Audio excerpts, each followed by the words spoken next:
Hey, what's going on, guys, and welcome back to Monster Tamer News, the segment on this channel where we go over the past week's happenings in the world of monster taming. This week we've got some really noteworthy updates, including the official release date for Digimon Survive, a pretty big Temtem content update as far as adding more MMO features is concerned, a new PvP-centered Coromon update making it far more accessible than ever before, and more. So with all that being said, make sure to sit back, relax, and let's dive right in.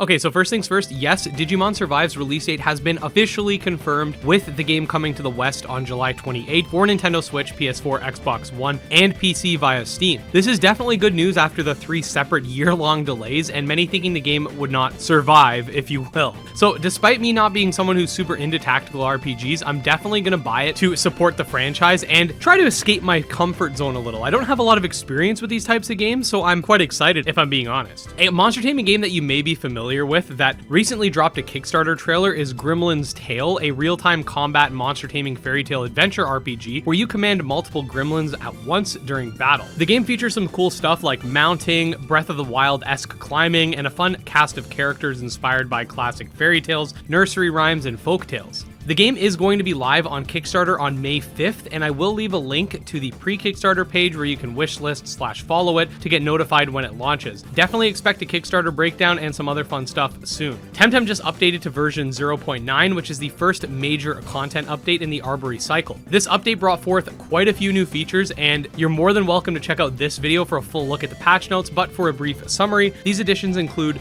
Club Dojo Wars, the Trading House, which is like the Grand Exchange from RuneScape or like the GTS from Pokemon, but with Pansons, an upgrade to the storage system, doubling the available storage in the game, cross saves between PS5 and Steam, which will also come to Xbox and Switch in the future, mounts that'll allow for a better traversal of the world, and more.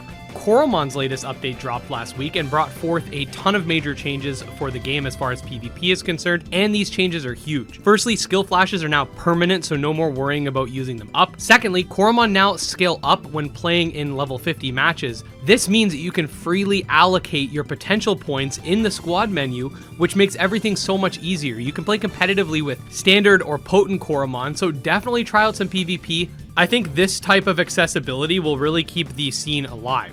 The next round of the Untamed Isles closed beta is now live, and it has some key changes which Barry was kind enough to send to me via DM, so I'll read it off here. There are 3 key changes this round for you to study. Power swapping. Following feedback from the last test, we saw potential for more strategic tame swapping in battle. Every battle you have 3 power swaps, allowing you to swap out a tame and use a move from the new tame in the same turn. Stat allocation. For further customization of your tames, you can now allocate stats. Allocate attack, special attack, defense, special defense, and agility stats to your tames and create your own perfect build. Wild card moves, also previously known as splash moves. There now is even more of a reason to limb swap tames. Each tame has 3 base moves that can be unlocked with just 1 limb. These moves don't require building a stack to use.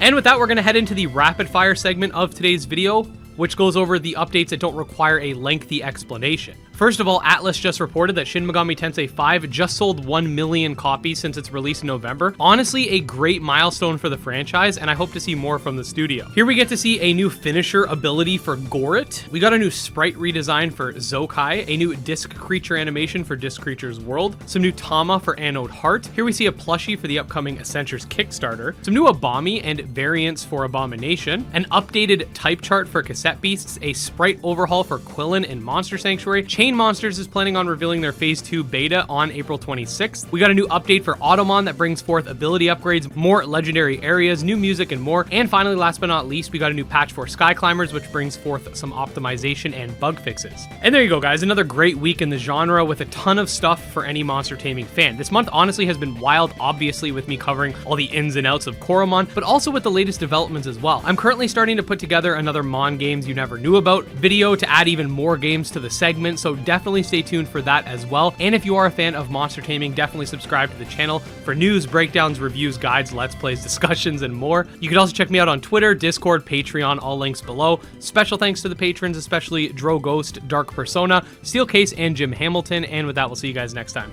Peace out.